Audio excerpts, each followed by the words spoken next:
Ma famille m'ont appelé en pleurant, prétendant que papa avait eu une crise cardiaque. J'ai accouru chez eux, seulement pour découvrir qu'ils me remettaient des papiers pour céder mon argent. J'ai fait semblant de signer, puis j'ai tendu un piège qui a fait taire tout le monde dans la pièce. Vous auriez dû voir leur visage. L'appel téléphonique est arrivé à 3 heures du matin, la voix de ma sœur Maëlle brisée par les larmes alors qu'elle me disait que papa avait subi une crise cardiaque massive. J'ai tout abandonné, ma carrière dans la mode, mon appartement à Londres, mon avenir, et vidé mes économies pour un billet aller simple pour la maison. J'avais toujours été la belle fille, même depuis l'autre côté d'un océan, mais quand je suis entré dans cette chambre d'hôpital de Lyon-Centre et que je l'ai trouvée vide, aucune trace de l'admission de mon père, j'ai su que l'appel désespéré de minuit n'était pas une question d'amour ou de famille. C'était à propos des 8,2 millions d'euros d'héritage qui me revenaient dans 3 semaines. Ils avaient simulé la mort de mon père pour me ramener à leur portée. Leur erreur n'était pas le mensonge élaboré, ce n'était même pas leur grotesque manipulation de mon chagrin. Leur erreur a été de penser que j'étais encore la fille naïve qui était partie de la maison il y a 5 ans. Ils m'ont appris que le sang ne signifie rien quand il y a de l'argent en jeu. Maintenant, je leur enseignerai quelque chose en retour. La fille qu'ils pensaient pouvoir contrôler avait appris à jouer à leur jeu, et contrairement à eux, je jouais pour gagner. Juste avant de reprendre, j'aimerais savoir d'où vous regardez aujourd'hui, et si vous appréciez ces histoires, assurez-vous d'être abonné, car l'épisode spécial de demain est un que vous ne voulez absolument pas manquer. La sonnerie stridente de mon téléphone a percé l'obscurité de mon appartement londonien, me tirant du sommeil à 3h17 du matin. J'ai tâtonné pour le trouver, en plissant les yeux sur l'écran. Maëlle, ma sœur, n'appelait jamais, surtout pas à cette heure-ci. Allô, ma voix était pâteuse de sommeil. Solène ? Oh mon Dieu Solène, la voix de Maëlle se brisa, ponctuée de ce qui ressemblait à des sanglots. C'est papa. Il a fait une crise cardiaque. Une mauvaise. Ils ne savent pas s'il va s'en sortir. Mon corps s'est glacé alors que je m'asseyais brusquement, complètement réveillé. Quoi ? Quand ? Est-il en chirurgie ? Ils l'ont emmené à l'hôpital de Lyon-Centre il y a 1 heure. Maman est un désastre. Aurélien est avec elle, mais papa demandait après toi avant qu'il ne l'emmène, sa voix se brisa à nouveau. Le médecin a dit que nous devrions nous préparer au pire. Tu dois rentrer Solène, maintenant.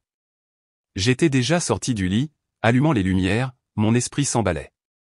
Papa avait toujours été en bonne santé, tennis 3 fois par semaine, examens physiques annuels, le bourbon occasionnel, son seul vice. Mais il avait 63 ans maintenant, et les crises cardiaques ne discriminaient pas. Je prends le prochain vol, j'ai promis, la gorge serrée. Dis-lui de tenir bon, d'accord ?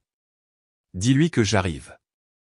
Après avoir raccroché, je suis resté figé un instant, essayant de réaliser ce qui se passait. Puis j'ai bougé, jetant des vêtements dans une valise, appelant des compagnies aériennes, mes mains tremblaient si fort que j'ai dû recomposer 2 fois. 4 heures plus tard, j'étais dans mon studio de création, expliquant la situation à Elara, ma mentor et patronne chez Maison de Mode Laurent. La lumière du matin filtrait par les fenêtres, illuminant les créations à moitié finies pour la prochaine vitrine. Ma vitrine, celle qui pourrait enfin cimenter ma place dans le monde compétitif de la mode londonienne après 3 ans de travail acharné. Urgence familiale maintenant ? Les sourcils parfaitement sculptés d'Elara se levèrent alors qu'elle regardait ma valise bouclée. Solène, la présentation au Prestige est dans 5 jours. Nous nous sommes engagés à livrer la collection complète de printemps. Comprenez-vous ce que vous mettez en péril ? Mon père est peut-être en train de mourir, ai-je dit, ma voix se brisant. Je dois y aller. L'expression d'Elara s'adoucit légèrement. Bien sûr que oui. Mais je ne peux pas maintenir votre position sur ce projet quand vous reviendrez, si vous revenez. Nous devrons réévaluer. Traduction, je jetais à la poubelle tout ce pour quoi j'avais travaillé, mais quel choix avais-je ? Je comprends, ai-je dit, bien que les mots ressemblent à du verre dans ma bouche. Le voyage vers la région lyonnaise a été un flou de terminaux d'aéroports, de cafés hors de prix et d'anxiété. J'ai vidé mon compte d'épargne pour un billet d'affaires de dernière minute, le seul siège disponible, et j'ai passé le vol à alterner entre un sommeil agité et des tentatives frénétiques pour joindre quelqu'un à l'hôpital de Lyon-Centre. Étrangement, personne ne semblait pouvoir me connecter à la chambre de mon père ou fournir des mises à jour sur son état. Pendant mon escale à Paris-Charles de Gaulle, mon téléphone a vibré avec un message de Sidonie, notre voisine âgée qui avait été comme une deuxième mère pour moi en grandissant. Sois prudente Solène, les choses ne sont pas ce qu'elles semblent être. Je l'ai immédiatement rappelé, le cœur battant, mais la voix d'un homme a répondu, apparemment son fils, disant qu'elle se reposait et ne pouvait pas prendre le téléphone. Quand j'ai insisté pour avoir des détails, il a raccroché. Alors que l'avion descendait vers Lyon, des souvenirs de ma dynamique familiale compliquée ont refait surface. Papa avait toujours été mon champion, encourageant mes rêves de création même quand maman pensait que la mode était un gaspillage de mon véritable potentiel. Il avait pris ma défense quand j'avais annoncé que je déménageais à Londres, tandis qu'Aurélien et Maël m'avaient accusé d'abandonner l'entreprise familiale Agence Immobilière Desjardins, une entreprise modeste qui avait assuré une vie confortable mais ne m'avait jamais inspiré de passion. Puis il y avait la question de l'héritage de grand-père Michel Desjardins. Contrairement à mes frères et sœurs qui avaient reçu leur part de sa succession immédiatement après sa mort, la mienne avait été placée dans une fiducie qui arriverait à échéance le jour de mon 30e anniversaire, dans seulement 3 semaines. L'étrange condition, je ne la recevrais que si je poursuivais une carrière en dehors de l'entreprise familiale pour s'assurer qu'au moins un Desjardins brise le moule, grand-père avait écrit dans son testament. Un dernier vote de confiance qui avait simultanément réchauffé mon cœur et creusé un fossé entre moi et mes frères et sœurs. Aurélien m'attendait à la récupération des bagages, sa haute stature facile à repérer. Mon frère avait toujours été beau, de cette façon prépi-typique de la région lyonnaise, cheveux sable, mâchoire forte, perpétuellement bronzé par le golf. Mais quelque chose semblait inhabituel dans son apparence aujourd'hui. Son expression était sombre, mais ses yeux manquaient de la rougeur des larmes récentes. Solène ? Il m'a serré dans ses bras d'une manière raide. Dieu merci tu es là. Comment va papa ? Y a-t-il eu un changement ? J'ai demandé, cherchant immédiatement sur son visage. Aurélien a hésité juste une seconde de trop. C'est touch and go. Les médecins font tout ce qu'ils peuvent. Je veux aller directement à l'hôpital, ai-je insisté alors qu'il prenait ma valise et commençait à marcher vers la sortie. Bien sûr, mais son rythme ralentit, bien que maman espérait que tu passerais d'abord à la maison pour te rafraîchir. Toute la famille est réunie là pour te soutenir. Toute la famille ? J'ai froncé les sourcils. Notre famille élargie était dispersée sur la côte est. À quel point est-ce grave, Aurélien ? Allons juste à la voiture, dit-il, en évitant mes yeux. Alors que nous traversions la ville, j'ai remarqué des changements importants depuis ma dernière visite. De nouveaux développements portant le logo de Agence Immobilière Desjardins se dressaient là où des fermes familiales s'étendaient autrefois. Un complexe commercial occupait maintenant ce qui avait été le verger des Dupont. Aurélien suivit mon regard et sourit légèrement. Impressionnant, n'est-ce pas ? Nous avons considérablement développé ces 2 dernières années. La vision de papa a vraiment transformé cet endroit. Cela a dû nécessiter un investissement important, ai-je observé. Les jointures d'Aurélien blanchirent sur le volant. Nous avons eu des investisseurs très solidaires. Lorsque nous nous sommes garés dans l'allée de ma maison d'enfance, une maison de style colonial qui était dans la famille depuis des générations, j'ai été surprise de voir plusieurs voitures chères garées à l'extérieur. L'une d'elles, je l'ai reconnue comme appartenant à Maître Girardot, l'avocat de notre famille. Pourquoi Maître Girardot est-il ici ? Et est-ce la Porsche de l'oncle Loïc, ai-je demandé. Tout le monde s'est rallié autour de maman pendant cette période difficile, a dit Aurélien vaguement. Allons d'abord à l'intérieur, puis je t'emmènerai à l'hôpital. Non, ai-je dit fermement, en détachant ma ceinture. D'abord l'hôpital. J'essaie d'avoir des informations sur l'état de papa depuis près de 24 heures maintenant, et personne ne veut me dire quoi que ce soit de concret. Je dois le voir. Aurélien soupira. D'accord.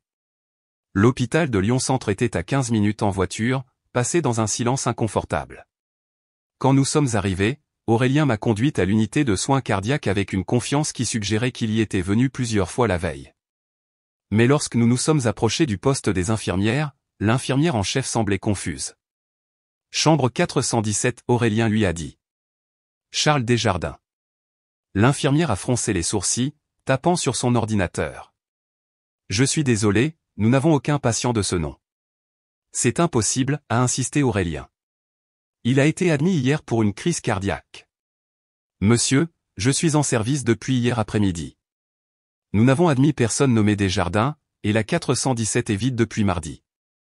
Je me suis tourné vers mon frère, dont le visage avait perdu toute couleur. Aurélien, qu'est-ce qui se passe ? Il doit y avoir une erreur, bégaya-t-il. Peut-être l'ont-ils transféré dans un autre hôpital, ai-je demandé froidement, les pièces commençant à s'assembler. L'avertissement critique de Sidonie, les questions évitées, la voiture de maître Girardot dans notre allée. Retournons à la maison, dit Aurélien à voix basse. Je peux tout expliquer. Papa est-il même malade, ai-je exigé, assez fort pour que plusieurs personnes dans la salle d'attente se tournent vers nous. Aurélien a attrapé mon bras, me tirant vers la sortie. Pas ici, Solène. Lâche-moi. J'ai me dégagé de lui. Dis-moi la vérité tout de suite, ou je jure devant Dieu que je vais faire une scène que tu n'imagineras pas. Les épaules d'Aurélien s'affaissèrent. Papa n'est pas ici, admit-il doucement. Il est à la maison. Il a eu une légère alerte médicale, pas une crise cardiaque complète.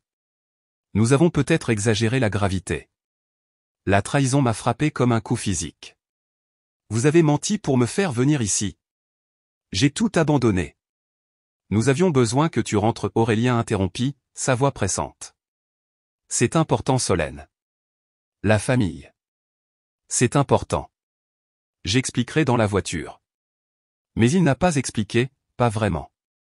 Le trajet de retour a été rempli de déclarations vagues sur le devoir familial et sur le fait que j'avais été absente trop longtemps. Lorsque nous nous sommes garés à nouveau dans l'allée, ma stupéfaction s'était durcie en fureur.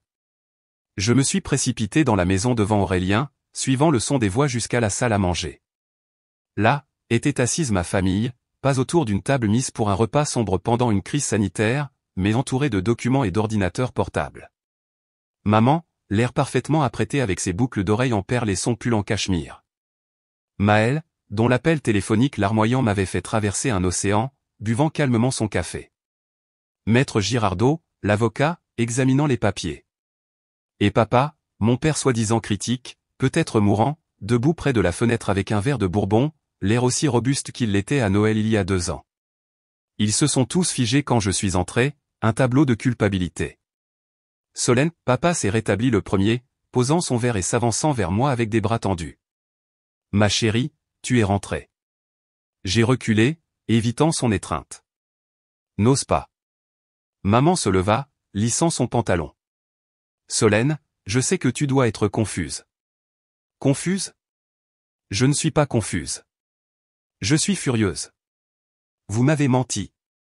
Vous m'avez fait croire que papa mourait. Nous avions besoin que tu rentres, dit Maëlle, comme si cela expliquait tout. Pourquoi? Quoi était si important que vous ayez dû fabriquer une urgence médicale? La famille échangea des regards, et maître Girardot s'éclaircit la gorge inconfortablement.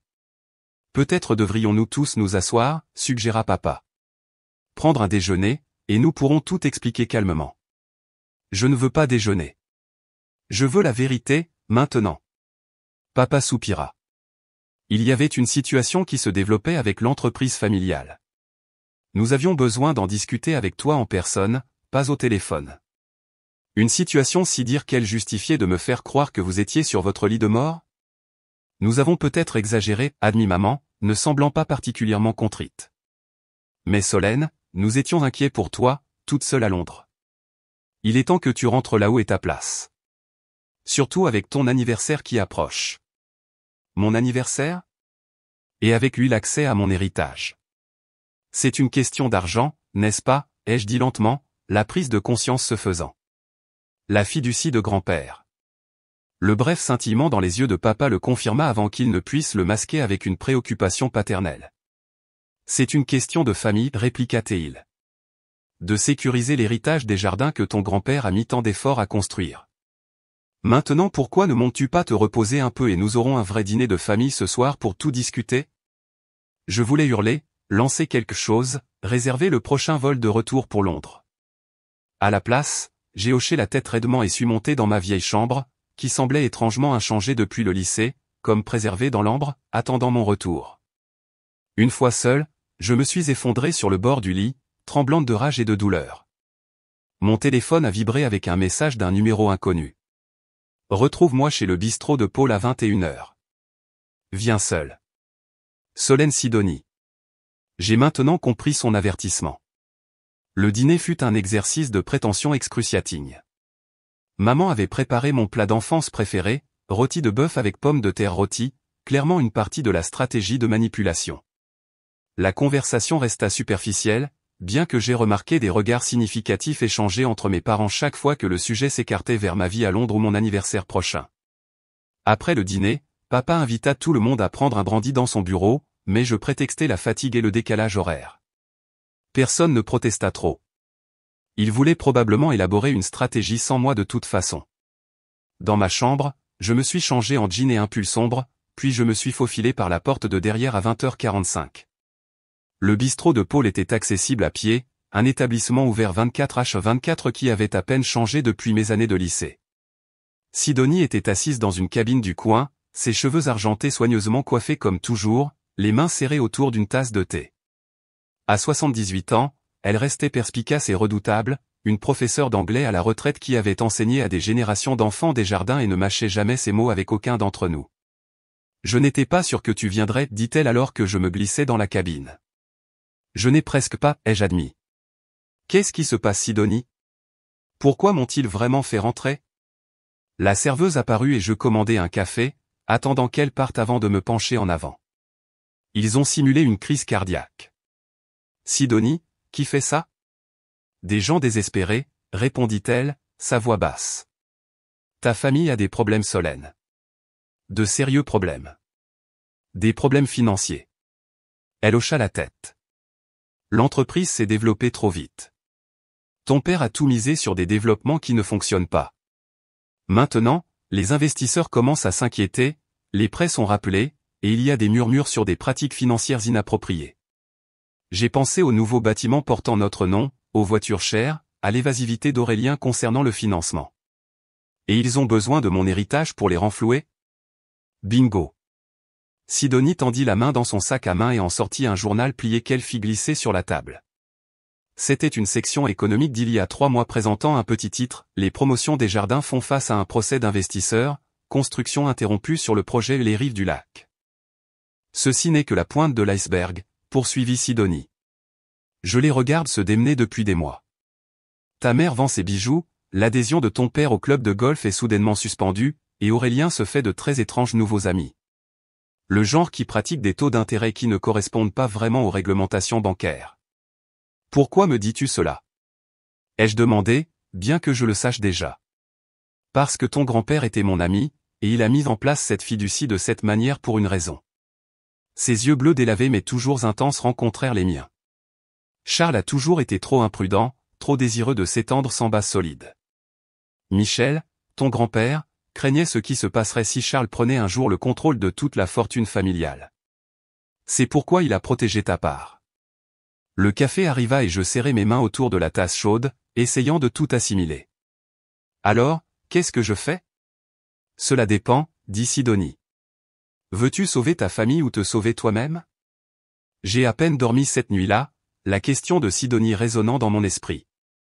Au matin, j'avais décidé d'une stratégie, j'allais faire semblant de coopérer tout en collectant des informations. J'avais besoin de comprendre exactement ce que ma famille préparait avant de pouvoir décider comment réagir. Au petit déjeuner, je me suis excusé pour ma réaction excessive la veille, expliquant que le choc et le décalage horaire m'avaient submergé. Le soulagement sur leur visage aurait été comique si la situation n'avait pas été si troublante. Nous comprenons parfaitement ma chérie, dit maman en me serrant la main. Nous aurions dû être plus délicats sur la façon dont nous t'avons fait rentrer. Je suis juste contente que papa aille bien, ai-je répondu avec une sincérité étudiée. Et je suis là maintenant, alors parlons de ce qui se passe vraiment. Papa échangea un regard avec maman avant de s'éclaircir la gorge. Après le petit déjeuner, Maître Girardot vient expliquer certaines opportunités pour l'entreprise familiale. Opportunités où ta participation serait particulièrement précieuse. Ma participation? Ai-je répété. Ou mon héritage? Un autre regard entre mes parents. Les deux, admit papa. La fiducie de ton grand-père est sur le point d'arriver à échéance, et le timing ne pourrait être plus parfait pour un investissement significatif dans l'entreprise familiale. Parfait pour qui? Me suis-je demandé, mais j'ai gardé la pensée pour moi. Maître Girardot arriva précisément à 10 heures, porte-documents à la main, son crâne chauve brillant sous le lustre de la salle à manger alors qu'il étalait des documents sur la table. L'avocat de la famille m'avait toujours rappelé une tortue, lente, délibérée, avec de petits yeux qui clignotaient rarement. Solène, merveilleux de te voir, me salua-t-il avec une chaleur professionnelle. Je comprends qu'il y a eu une certaine confusion quant à la raison pour laquelle tu as été appelé à la maison, mais je t'assure qu'il s'agit d'une question de grande importance pour l'avenir de ta famille. Alors j'ai rassemblé. Maître Girardot se lança dans ce qui ressemblait à une présentation bien répétée sur la croissance passionnante de Agence Immobilière Desjardins et son expansion dans les projets de développement. Selon lui, l'entreprise avait temporairement surextendu ses ressources en poursuivant des opportunités qui rapporteraient finalement d'énormes rendements. Ce qui était nécessaire maintenant était un afflux stratégique de capitaux pour aider l'entreprise à surmonter ce défi momentané de liquidité. Et c'est là qu'intervient ton héritage, conclut-il. La fiducie que ton grand-père a établie pour toi arrive à échéance dans 3 semaines, date à laquelle tu auras accès à environ 8,2 millions d'euros en actifs liquides et en biens immobiliers. J'ai essayé de ne pas montrer ma surprise devant le montant, beaucoup plus que je ne l'avais réalisé. Pas étonnant qu'ils étaient si désespérés. Nous proposons que tu investisses le montant total dans Desjardins Promotion en tant qu'associé commanditaire familial, poursuivit Maître Girardot. Les papiers que j'ai préparés transféreront les actifs directement de la fiducie à l'entreprise à l'échéance. Tout cela, ai-je demandé. Cela semble plutôt extrême. La situation exige une action décisive, interjeta papa. Les demi-mesures ne suffiront pas. J'ai hoché la tête pensivement, comme si je considérais. J'aimerais avoir le temps d'examiner les documents. Bien sûr, sourit Maître Girardot finement. Bien que nous ayons besoin de ton engagement assez rapidement. Il y a des questions urgentes en jeu. Je suis sûr que oui, murmurai-je. Après le départ de Maître Girardot, Aurélien proposa de me faire visiter les développements de l'entreprise, une tentative transparente de m'impressionner avec ce que mon argent soutiendrait.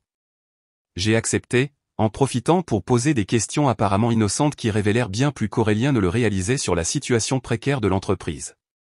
Nous sommes passés devant des condominiums de luxe à moitié finis où aucun ouvrier n'était présent, un centre commercial avec des devantures en grande partie vides, et un complexe de bureaux qui ressemblait étrangement à un abandon en cours de construction. On dirait que vous avez été occupé, ai-je observé alors que nous partions du dernier site. Comment tous ces projets sont-ils financés? Aurélien se déplaça inconfortablement. Divers investisseurs, banques, les canaux habituels. Et ces investisseurs, sont-ils satisfaits des progrès? Ces jointures blanchirent sur le volant à nouveau. Il y a eu quelques retards. Rien d'inhabituel dans le développement. D'où le besoin de mon argent, ton investissement, corrigea Théil rapidement. Ce n'est pas comme si nous demandions une aumône solenne.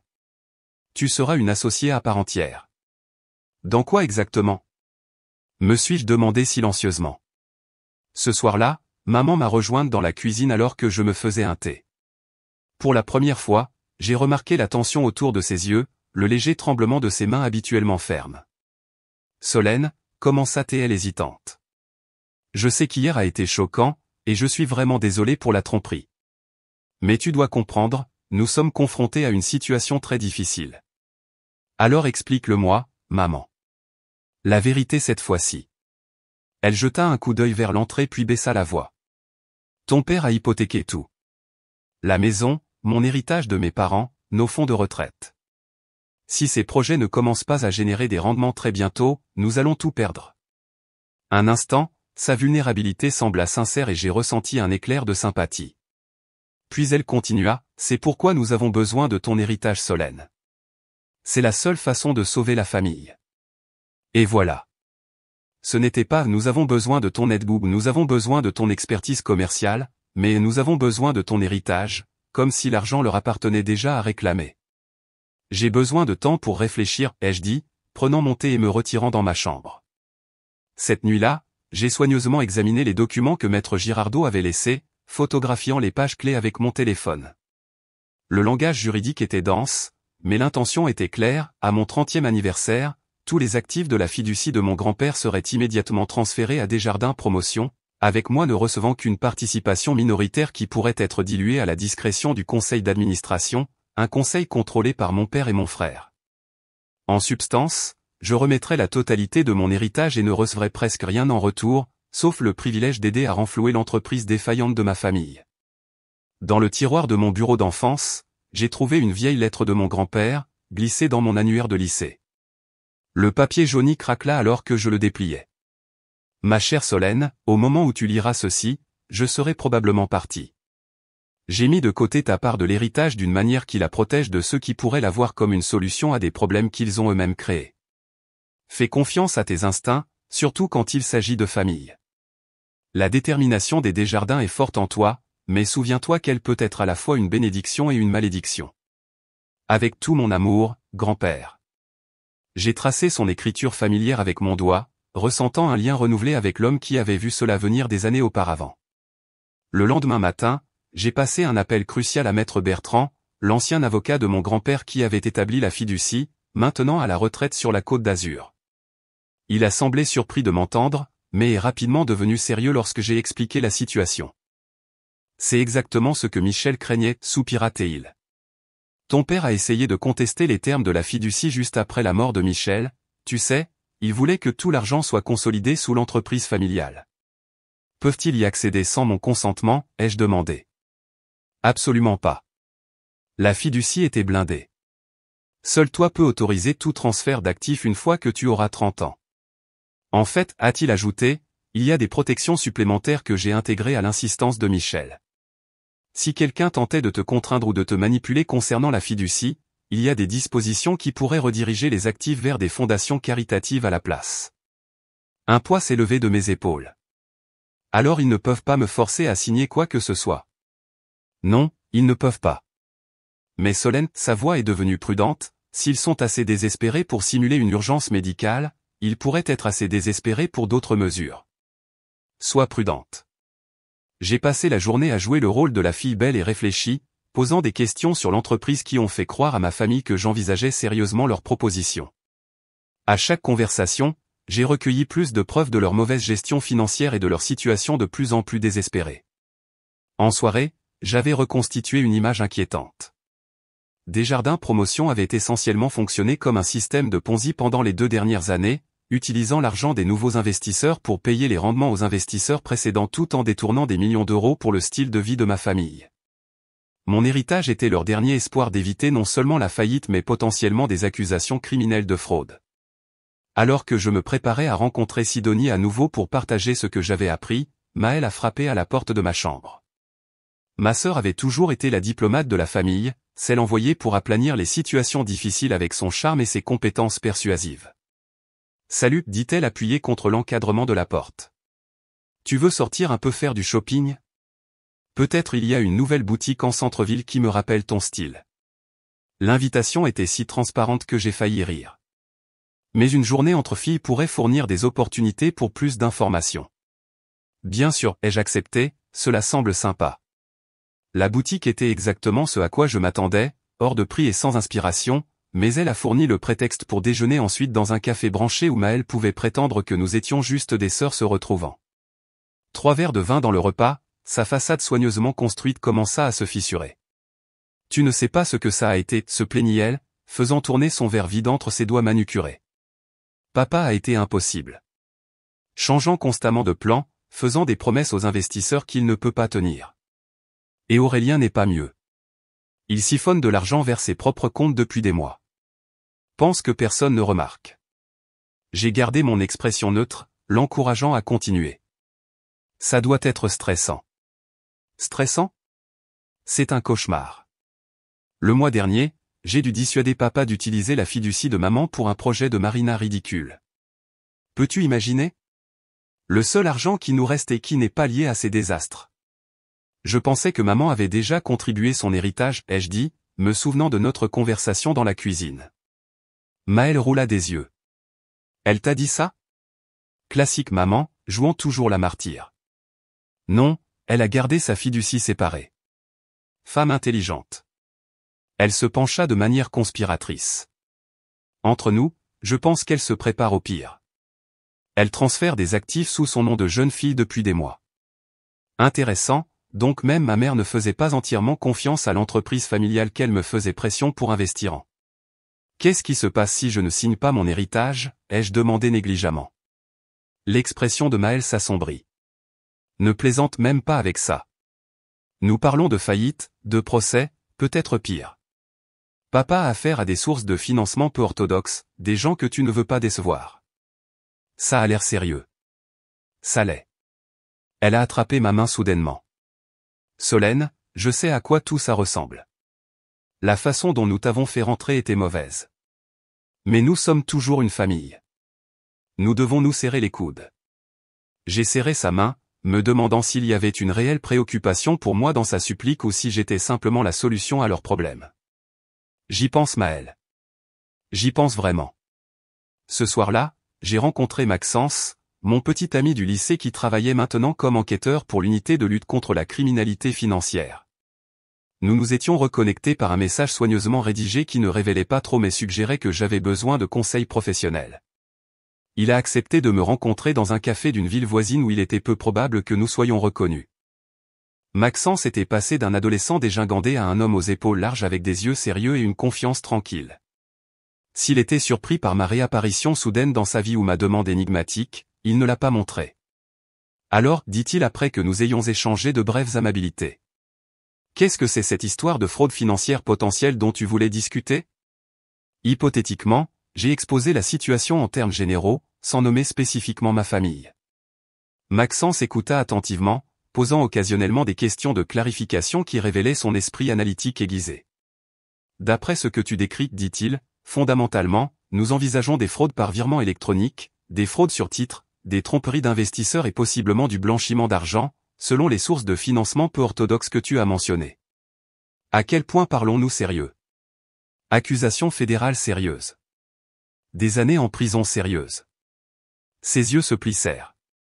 Solène, cette famille hypothétique qui est la tienne, ils ont de sérieux problèmes si ne serait-ce que la moitié de ce que tu décris est exact. Et si quelqu'un était au courant de ces activités mais ne les signalait pas, il pourrait être considéré comme un complice après coup, surtout s'il a fourni un soutien financier qui a prolongé les activités frauduleuses. Il marqua une pause. Es-tu en danger ? La question me prit au dépourvu. Je ne pense pas. Pourquoi ? Parce que les gens confrontés à ce genre d'exposition font parfois des choix désespérés. Il baissa la voix. Si cela concerne ta famille, et je pense que nous le savons tous les deux, sois prudente. Documente tout, mais surveille tes arrières.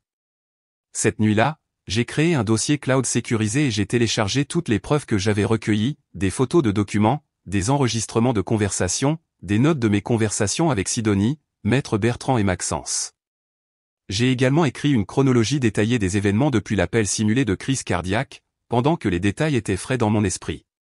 Le lendemain matin, papa a annoncé qu'un investisseur majeur venait en ville dans 3 jours et avait besoin d'être assuré d'un nouveau capital, créant une échéance artificielle pour ma décision. L'urgence mise en scène était transparente, mais elle offrait un cadre temporel parfait pour ma contre-stratégie. 3 jours devraient suffire, ai-je accepté. J'ai juste besoin de passer quelques appels pour régler les derniers détails à Londres. Le soulagement sur le visage de papa était palpable. Il croyait que je capitulais. Tandis que ma famille pensait que j'acceptais à contre-cœur leur plan, je bâtissais un dossier contre eux. Sidonie me présenta son neveu, un détective privé spécialisé dans les crimes financiers. Moyennant des honoraires substantiels payés avec ma carte de crédit d'urgence, il me fournit un rapport complet sur les actifs cachés de la famille, des comptes offshore dans les îles Caïmans, des biens sous des sociétés écrans, et des preuves de fausses déclarations financières systématiques s'étendant sur des années. À chaque découverte, ma détermination se renforçait. Il ne s'agissait plus seulement de protéger mon héritage, il s'agissait de justice pour les membres de la communauté dont les investissements avaient été gaspillés, les entrepreneurs qui n'avaient pas été payés, et les employés dont les moyens de subsistance étaient en péril à cause de la cupidité et de la mauvaise gestion de ma famille. Maxence m'a aidé à contacter les autorités de régulation appropriées, et Maître Bertrand a organisé le dépôt de plaintes formales auprès de multiples agences, synchronisées pour coïncider avec l'échéance que mon père avait fixée. La veille du jour où je devais signer les papiers, la famille a organisé ce qui s'est avéré être une embuscade émotionnelle, un rassemblement de membres de la famille élargie, tous avec des discours préparés sur la loyauté de la famille Desjardins et l'importance de se serrer les coudes dans les moments difficiles. Des cousins que je n'avais pas vus depuis des années sont soudainement apparus, des tantes et des oncles ont fait des commentaires ciblés sur les obligations familiales, et même le frère normalement réservé de ma mère a fait une apparition pour souligner l'héritage Desjardins. J'ai tout supporté avec un sourire poli, jouant mon rôle de fille belle qui considère les suppliques de sa famille. Quand papa a appelé à un toast à l'unité familiale et à la prospérité future, j'ai levé mon verre avec les autres, tout en sachant que d'ici demain, leur façade soigneusement construite s'effondrerait. Cette nuit-là, alors que la maison se calmait enfin, Je me suis assise à mon bureau d'enfance et j'ai écrit exactement ce que je dirais le lendemain matin lorsque maître Girardot arriverait avec les documents définitifs. Les mots coulaient facilement, maintenant que j'avais de la clarté sur ce qui devait être fait. Mon téléphone a vibré avec un message de Maxence. Tout est en place pour demain. Es-tu sûr de ça? J'ai pensé à la lettre de mon grand-père, au soutien indéfectible de Sidonie, aux membres de la communauté qui perdraient leurs économies si le stratagème continuait. Surtout, j'ai pensé à la tromperie calculée qui m'avait fait rentrer, les larmes simulées, la crise cardiaque imaginaire, la volonté d'exploiter mon amour pour mon père pour obtenir ce qu'il voulait. Je suis sûr, j'ai répondu par texte. Il est temps de mettre fin à cela. Je me suis réveillé avant l'aube le jour du jugement, mon esprit étonnamment clair. Un instant, je suis resté allongé dans mon lit d'enfance, regardant les étoiles phosphorescentes délavées que mon père m'avait aidé à coller au plafond quand j'avais 8 ans. Le souvenir était douloureux. Ce père aimant semblait à des mondes de l'homme qui avait orchestré cette tromperie élaborée. À 7 heures du matin, j'étais habillé dans la tenue la plus professionnelle que j'avais emportée, une jupe crayon anthracite et une blouse crème qui projetait à la fois confiance et sérieux. La maison s'agitait déjà, une énergie inhabituelle vibrait dans les couloirs. Maman était dans la cuisine, arrangeant des pâtisseries sur la bonne porcelaine, celle réservée aux occasions spéciales. Tu es debout tôt, commenta T.L., ses yeux évaluant ma tenue. Et habillé pour les affaires. C'est une décision d'affaires, n'est-ce pas, ai-je répondu doucement, en me servant du café. Elle fit une pause, puis me donna un sourire serré. C'est une décision familiale. Maître Girardot sera ici à 9 heures. À l'étage, j'entendais papa au téléphone, sa voix portant ce ton jovial forcé qu'il utilisait pour assurer aux investisseurs que tout se passait à merveille. Aurélien était probablement en train de chercher maître Girardot, et Maël dormait probablement encore du vin d'hier soir. Avec 1 heure à perdre, je suis allé au bout de notre rue où Maxence m'attendait dans une voiture banalisée, moteur en marche. Dernière chance de faire marche arrière, dit-il alors que je me glissais sur le siège passager. Je lui ai tendu une clé USB contenant des copies de toutes les preuves que j'avais recueillies. Pas de chance. Tout le monde est en position? L'AMF, la brigade financière, l'unité de lutte contre la criminalité financière, tous prêts. Ils agiront à mon signal. Son expression devint sérieuse. Solène, tu comprends ce que cela signifie pour ta famille, n'est-ce pas? On ne peut pas remettre ce génie dans la bouteille. Je sais exactement ce que cela signifie. J'ai pensé aux investisseurs qui perdraient tout si le système continuait, aux employés qui finiraient par se retrouver sans emploi ni retraite lorsqu'ils s'effondreraient inévitablement. Il ne s'agit plus seulement de moi. De retour à la maison, Aurélien était revenu avec maître Girardot, qui installait ses documents sur la table de la salle à manger avec la précision d'un chirurgien préparant des instruments. Papa se tenait à proximité, un verre de bourbon à la main malgré l'heure matinale. Maman ajustait des arrangements floraux, une habitude nerveuse de ses jours d'hôtesse mondaine. Où est Maëlle, ai-je demandé, remarquant l'absence de ma sœur. Elle s'habille, répondit maman. Elle sera bientôt en bas. Papa s'éclaircit la gorge. Avant de commencer les formalités, Solène, je veux te remercier d'avoir réfléchi rationnellement. Je sais que ce fut un choc initialement, mais tu t'es avéré être une vraie Desjardins en faisant passer la famille en premier. L'ironie de sa déclaration aurait pu être amusante dans d'autres circonstances. Maître Girardot me fit signe de m'asseoir à la table. J'ai préparé les documents de transfert définitifs basés sur nos discussions. Une fois signés, ceux-ci prendront effet le jour de ton 30e anniversaire, transférant les actifs de la fiducie directement sur les comptes de Desjardins Promotion. J'ai pris le siège en face de lui, examinant les papiers avec une lenteur délibérée. J'aimerais comprendre exactement ce que je signe d'abord. Voudriez-vous m'expliquer chaque document pour le dossier? J'ai posé mon téléphone sur la table, sa fonction enregistreur était déjà en marche. Maître Girardot jeta un coup d'œil à papa, qui hocha la tête impatiemment. Bien sûr, bien que ce soit assez simple. Alors que maître Girardot se lançait dans son explication, la sonnette d'entrée retentit. Maman fronça les sourcils, ne s'attendant manifestement pas à des visiteurs. Qui cela peut être à cette heure? J'y vais, proposa Aurélien. Mais j'étais déjà debout. Pas la peine. Je m'en occupe. J'ai ouvert la porte d'entrée pour trouver maître Bertrand, l'avocat de mon grand-père, flanqué de 4 individus à l'air très sérieux en costume. Derrière eux, Maxence se tenait avec plusieurs policiers en uniforme. Maître Bertrand, dis-je assez fort pour que tout le monde à l'intérieur l'entende. Merci d'être venu. S'il vous plaît, entrez tous.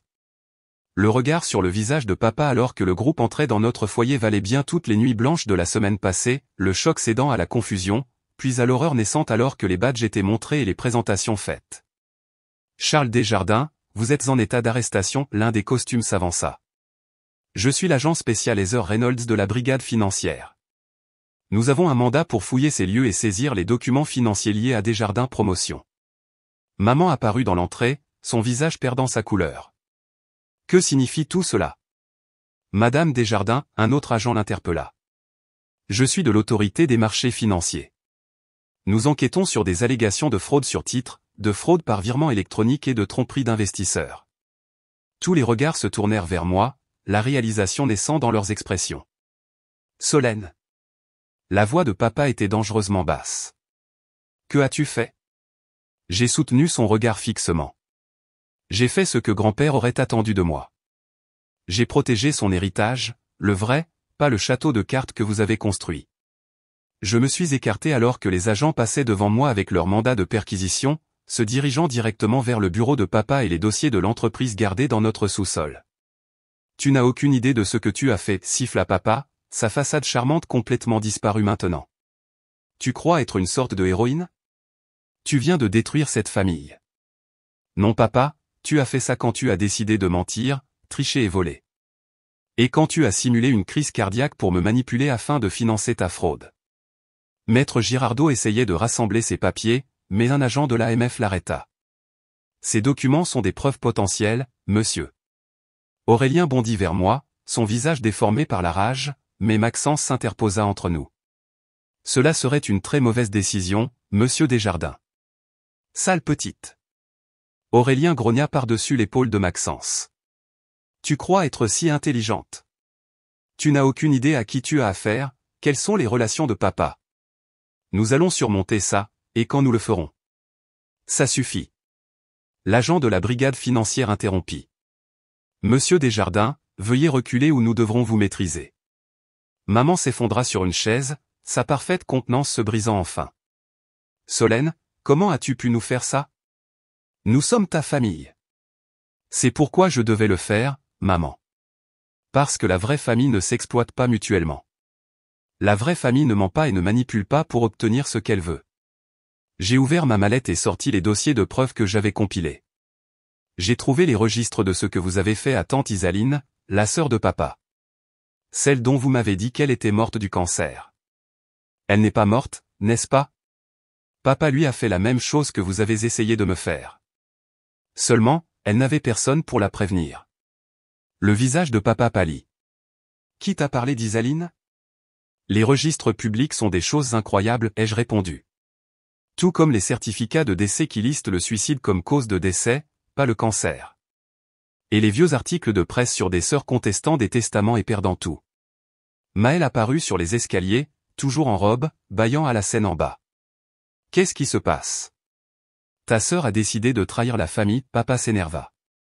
Non, j'ai corrigé. J'ai décidé d'empêcher la famille de trahir tout le monde.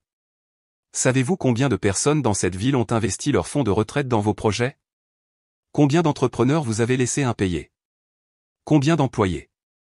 Nous allons tout perdre quand tout cela s'effondrera. Nous aurions pu arranger ça avec ton argent. Aurélien insista. Un investissement, et nous aurions tout retourné. Comme vous avez retourné les 3 dernières affaires sur. J'ai secoué la tête. Il ne s'agissait pas de sauver l'entreprise, il s'agissait de vous sauver des conséquences de vos actes. Et je n'en ferai pas partie. Alors que les agents continuaient à fouiller la maison, plus de détails sur les crimes financiers de la famille apparurent.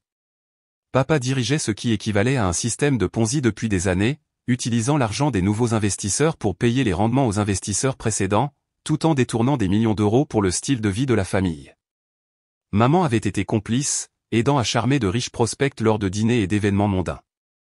Aurélien s'était spécialisé dans la falsification de projections financières, tandis que Maëlle gérait le réseau de sociétés écrans qui obscurcissaient leurs activités. Charles Desjardins, vous êtes en état d'arrestation, annonça l'agent Reynolds, en lui lisant ses droits alors qu'un autre policier produisait des menottes. Papa me fixa d'un dernier regard venimeux alors que les menottes se fermaient autour de ses poignets. Tu n'es plus ma fille. J'ai cessé d'être ta fille le moment où tu m'as vu comme rien d'autre qu'une solution à tes problèmes financiers, ai-je répondu, ma voix plus ferme que je ne me sentais. Maman et Aurélien furent également arrêtés, leurs droits leur furent lus alors qu'ils étaient emmenés vers des véhicules séparés. Maître Girardot fut emmené pour être interrogé, son comportement professionnel s'effondrant alors qu'il réalisait le danger juridique auquel il faisait face pour son rôle dans le stratagème. Seul Maëlle resta temporairement libre, car son implication semblait moins directe que celle des autres. Alors que les agents l'escortèrent à l'étage pour qu'elle s'habille avant l'interrogatoire, elle s'arrêta à côté de moi. « Tu aurais pu me prévenir, murmura-t-elle. Me donner une chance de partir. Comme tu m'as prévenu de ce qui se passait vraiment quand tu m'as appelé à Londres, ai-je rétorqué. Tu as fait ton choix, Maëlle. Alors que la dernière voiture de police quittait notre allée, je me tenais sur le porche avec Sidonie, qui était venue offrir son soutien. Les voisins s'étaient rassemblés dans la rue, regardant le spectacle avec des expressions choquées. Je savais que les nouvelles locales rapporteraient les arrestations en soirée, et la réputation de ma famille serait brisée pour toujours. « Que vas-tu faire maintenant » demanda doucement Sidonie. J'ai regardé ma maison d'enfance, maintenant marquée de rubans de scènes de crime. D'abord, je vais m'assurer que chaque victime de leur fraude obtienne autant de restitution que possible. Puis je retourne à Londres pour ce qui reste de ma carrière. J'ai fait une pause. À moins que tu ne penses que je fuis. Elle a serré ma main. Je pense que tu es enfin libre de vivre ta propre vie Solène. C'est ce que Michel aurait voulu. Les semaines suivant les arrestations furent un flou de réunions juridiques, de dépositions et de conversations difficiles. J'ai travaillé avec les autorités pour identifier toutes les victimes de la fraude de ma famille, rencontrant personnellement beaucoup d'entre elles pour expliquer ce qui s'était passé et les mesures prises pour récupérer leur argent. Ma fiducie d'héritage est arrivée à échéance comme prévu le jour de mon 30e anniversaire. En travaillant avec Maître Bertrand, j'ai établi un fonds de dédommagement pour les investisseurs et les entrepreneurs qui avaient été lésés, utilisant une partie significative des actifs de la fiducie tout en conservant suffisamment pour ma sécurité future. L'affaire judiciaire contre ma famille a avancé rapidement, avec des preuves accablantes les amenant tous à rechercher des accords de plaidoyer plutôt que d'affronter un procès. Papa et Aurélien ont reçu des peines de prison substantielles pour leurs rôles centraux dans le système de fraude. Maman et Maëlle ont négocié des peines plus légères en échange de leur coopération, fournissant des informations qui ont aidé à récupérer d'autres actifs cachés. Maître Girardot, l'avocat de la famille, a perdu sa licence d'exercice et a fait face à ses propres accusations criminelles pour son rôle dans la facilitation de la fraude. 3 mois après les arrestations, je suis retourné au palais de justice du comté pour l'audience de condamnation de mon père. Il a refusé de me regarder alors qu'il était conduit dans la salle d'audience dans sa combinaison orange, les menottes cliquetant à chaque pas. L'homme puissant et confiant qui avait dominé notre famille avait disparu, remplacé par quelqu'un de diminué et d'amer. Lorsqu'on lui a donné l'occasion de s'adresser au tribunal, papa s'est finalement tourné vers moi. « J'ai tout construit pour ma famille, a-t-il dit, sa voix rauque par manque d'usage. Tout ce que j'ai fait, je l'ai fait pour eux, pour le nom des Desjardins. Ma propre fille a détruit cet héritage par dépit. » La juge n'a pas été impressionnée. « Monsieur Desjardins, le tribunal a entendu le témoignage de dizaines de victimes qui vous ont confié leurs économies d'une vie. Vous avez trahi cette confiance systématiquement et à plusieurs reprises pendant de nombreuses années. Votre héritage a été bâti sur la fraude et la tromperie, et votre fille a montré un courage remarquable en mettant cette vérité au jour. Papa a reçu 15 ans de prison fédérale. Alors qu'il était emmené, il a refusé de rencontrer mes yeux une dernière fois. À l'extérieur du palais de justice, je me suis retrouvé entouré de gens de la ville, d'anciens voisins, d'amis de la famille et de victimes de la fraude. Beaucoup d'entre eux m'ont offert de discrets remerciements pour mes actions. Certains avaient perdu des sommes importantes dans les systèmes de ma famille, mais la plupart semblaient apprécier que quelqu'un ait enfin mis fin au cycle de la tromperie. Un couple âgé s'est approché de moi hésitamment. La femme serrait son sac à main de main noueuse, son mari la soutenant d'un bras doux autour de sa taille. « Vous ne nous connaissez pas, commença l'homme, mais nous avons investi toutes nos économies de retraite avec votre père il y a 5 ans. Nous pensions avoir tout perdu. Je suis tellement désolé, ai-je dit, le poids familier de la culpabilité retombant sur moi même si les crimes n'étaient pas les miens. Non ma chère, interrompit la femme. Nous voulions vous remercier. Le fonds de dédommagement que vous avez établi, nous avons reçu notre premier paiement la semaine dernière. Cela ne remplacera pas tout, mais cela signifie que nous pouvons garder notre maison. Les larmes me sont montées aux yeux alors qu'il s'éloignait, remplacé par d'autres avec des histoires similaires. Chaque conversation renforçait le fait que j'avais fait le bon choix, malgré le coût pour ma famille. Alors que la foule se dispersait, j'ai remarqué une silhouette familière attendant près d'une voiture de l'autre côté de la rue. Maëlle, sortie sous caution en attendant sa condamnation. Elle avait l'air différente, plus mince, avec des cernes sous les yeux et sans son maquillage parfait habituel. J'ai hésité, puis j'ai traversé pour la rencontrer. Je ne m'attendais pas à te voir ici, ai-je dit. Je n'étais pas sûr de venir, admit elle. Mais j'avais besoin de te voir. Pour te dire que je suis désolé. Pour ce que ça vaut maintenant. Pourquoi as-tu suivi Maëlle? Tu devais savoir que tout allait finir par s'effondrer. Elle rit amèrement. C'est la manière des Jardins, n'est-ce pas? Continuer à avancer, ne jamais admettre la défaite, et quand les choses tournent mal, trouver quelqu'un d'autre à blâmer. Elle baissa les yeux sur ses mains. J'ai eu beaucoup de temps pour réfléchir récemment à qui je suis devenu dans cette maison, sous l'influence de papa. Ce n'était pas qui je voulais être. Et qui veux-tu être maintenant? Je ne sais pas encore. Mais pas quelqu'un qui ferait du mal aux autres pour se sauver. Elle rencontra mes yeux directement. J'ai témoigné contre papa et Aurélien hier. Je leur ai tout dit. Y compris les comptes offshore qu'ils pensaient que je ne connaissais pas. J'ai hoché la tête, comprenant ce que cette admission lui avait coûté. Bonne chance pour ta condamnation Solène, appela-t-elle alors que je me tournais pour partir.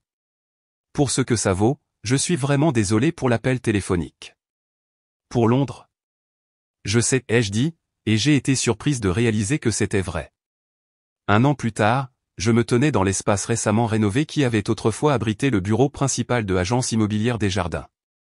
Le nom de la famille avait été retiré de la façade, remplacé par Partenaires Développement Communautaire, l'organisation à but non lucratif que j'avais établie avec le reste de mon héritage pour aider à reconstruire ce que ma famille avait endommagé. L'organisation se concentrait sur l'achèvement de projets de développement abandonnés de manière éthique, la création d'emplois et l'investissement dans des entreprises locales durables. Une partie de tous les bénéfices allait directement au fonds de dédommagement continu pour les victimes de fraude. Sidonie avait rejoint le conseil d'administration, ainsi que plusieurs dirigeants communautaires respectés et experts en éthique financière. Maxence fournissait des consultations occasionnelles sur la conformité financière, notre relation professionnelle se réchauffant progressivement en quelque chose de plus personnel au fil des mois. Avec les procédures judiciaires largement conclues, j'étais finalement retourné à Londres pour sauver ce qui restait de ma carrière dans la mode. À ma surprise, Elara avait suivi l'histoire de la fraude de ma famille et mon rôle dans sa dénonciation. Plutôt que de me reprocher mon départ abrupt, elle m'offrit une opportunité de partenariat dans sa nouvelle entreprise, une ligne de mode durable mettant l'accent sur la production éthique et les pratiques de travail équitables. Tu as prouvé que tu avais de l'intégrité ainsi que du talent, me dit-elle. C'est plus rare qu'on ne le pense dans cette industrie. Je partageais mon temps entre Londres et la région lyonnaise, reconstruisant progressivement ma vie tout en aidant les autres à reconstruire la leur. L'attention médiatique autour de l'affaire finit par s'estomper, bien que des articles occasionnels sur l'héritière qui a fait tomber l'empire frauduleux de sa famille apparaissent encore dans les publications financières. Par une journée d'automne fraîche, j'ai fait le difficile voyage vers la prison fédérale pour femmes où ma mère purgeait sa peine de 3 ans. Je n'avais pas prévu de la visiter, mais une brève lettre étonnamment vulnérable de sa part était arrivée dans mon appartement londonien, et quelque chose dans ces mots m'avait contrainte à venir. La salle de visite était institutionnelle et déprimante, mais maman avait conservé autant de sa dignité que possible dans son uniforme de prison, ses cheveux soigneusement coiffés vers l'arrière, droits comme toujours. Solène, dit-elle, avec une surprise sincère dans la voix. Je ne pensais pas que tu viendrais. Moi non plus, ai-je admis, en prenant le siège en face d'elle. Nous sommes restés dans un silence inconfortable pendant plusieurs minutes avant qu'elle ne parle enfin. J'ai eu beaucoup de temps pour réfléchir ici, au choix que j'ai fait, à la personne que je suis devenue. Et j'ai réalisé que j'avais perdu de vue ce qui importait réellement. Elle tordait ses mains ensemble, le geste si inhabituel qu'il me prit au dépourvu. J'étais tellement concentré sur le maintien des apparences, sur le nom et la réputation des Desjardins, que je justifiais tout ce que ton père faisait comme nécessaire. Ce n'était pas nécessaire, maman. C'était de la cupidité. Oui, elle a acquiescé, me surprenant à nouveau. Pour ton père c'était. Pour moi, elle fit une pause. J'avais peur. Peur de tout perdre. de ce que les gens penseraient s'ils savaient que nous échouions. Et cette peur m'a rendu cruel. Surtout envers toi. J'ai pensé aux décennies de pression, aux critiques sur mon choix de carrière, à l'implication constante que je ne faisais pas assez pour la famille. Pourquoi étais-je toujours l'étrangère, maman? Même avant que je déménage à Londres? Parce que tu me rappelais qui j'aurais pu être si j'avais eu ton courage. Ses yeux se sont remplis de larmes, un autre départ choquant par rapport à la femme contrôlée que j'avais connue. J'avais des rêves autrefois aussi, avant d'épouser ton père. Des bourses d'école d'art que j'ai refusées parce que mes parents trouvaient ça peu pratique. Je ne savais pas ça. Personne ne le savait. J'ai enterré cette partie de moi-même si profondément que j'ai presque oublié qu'elle existait. Elle essuya ses yeux avec le revers de sa main. Quand tu as choisi ton propre chemin malgré notre désapprobation, ça a remué tous ces vieux regrets. C'était plus facile de t'en vouloir que d'affronter mes propres choix. Ce n'était pas une excuse pour ce qu'elle avait fait, mais c'était peut-être la conversation la plus honnête que nous ayons jamais eue. Nous avons parlé pendant le reste de l'heure de visite, ne résolvant pas tout, cela prendrait des années, si c'était possible du tout, mais établissant une fondation provisoire pour toute relation qui pourrait émerger des décombres de notre passé. Alors que je me préparais à partir, maman posa la question à laquelle je m'attendais depuis le début. As-tu rendu visite à ton père? Non, ai-je dit. Je ne pense pas pouvoir. Elle a hoché la tête. Il ne te verrait de toute façon pas. Son orgueil ne le permettrait pas. Ça ressemble bien à papa. Solène, appela-t-elle alors que je me levais pour partir. Ce que tu as fait avec le fonds de dédommagement, c'était la bonne chose. Je veux que tu saches que je le vois maintenant. 3 ans jour pour jour après les arrestations de ma famille, je me tenais sur la terrasse sur le toit de mon appartement londonien, regardant le coucher de soleil peindre le paysage urbain dans des oranges et des roses brillants. Mon téléphone a vibré avec un message de Maxence, qui arrivait en avion le lendemain matin pour passer un long week-end. Sidonie avait envoyé des photos du projet de jardin communautaire que notre fondation venait d'achever sur ce qui avait autrefois été une propriété abandonnée de Desjardins Promotion. Maëlle, récemment libérée de sa peine de 14 mois, avait commencé à travailler avec un groupe de défense pour la réforme pénitentiaire, canalisant ses compétences en communication vers quelque chose de significatif. Nous échangions des courriels prudents mais de plus en plus chaleureux toutes les quelques semaines. Papa et Aurélien restaient en prison, aucun n'ayant montré de remords ni fait aucune tentative pour me contacter. Cette douleur serait toujours là, une douleur sourde sous mes côtes quand j'y pensais, mais elle ne me définissait plus. Mon téléphone a sonné, et Lara appelant du studio où les dernières préparations étaient en cours pour les débuts de notre collection à la London Fashion Week. Nous avons un problème avec la pièce de clôture, dit-elle sans préambule. J'ai besoin de toi ici. En route, ai-je répondu, déjà attrapant mon manteau. Alors que je sortais dans la soirée londonienne, j'ai ressenti une paix qui m'avait échappé si longtemps. L'héritage que mon grand-père avait protégé pour moi avait finalement servi un but plus grand qu'il n'aurait pu l'imaginer, aidant à réparer les torts commis au nom de notre famille. J'avais perdu la famille dans laquelle j'étais né, mais j'avais trouvé la force de construire quelque chose de nouveau à partir des cendres, une vie de but, d'intégrité et de connexion authentique. Et peut-être était-ce le véritable héritage que mon grand-père avait voulu pour moi depuis le début. Que ferais-tu si les personnes qui devraient t'aimer le plus essayaient de tout te voler? Pardonnerais-tu, ou te battrais-tu? Fais-le-moi savoir dans les commentaires. Et si cette histoire de trahison familiale et de douce justice a résonné en toi, clique sur le bouton j'aime.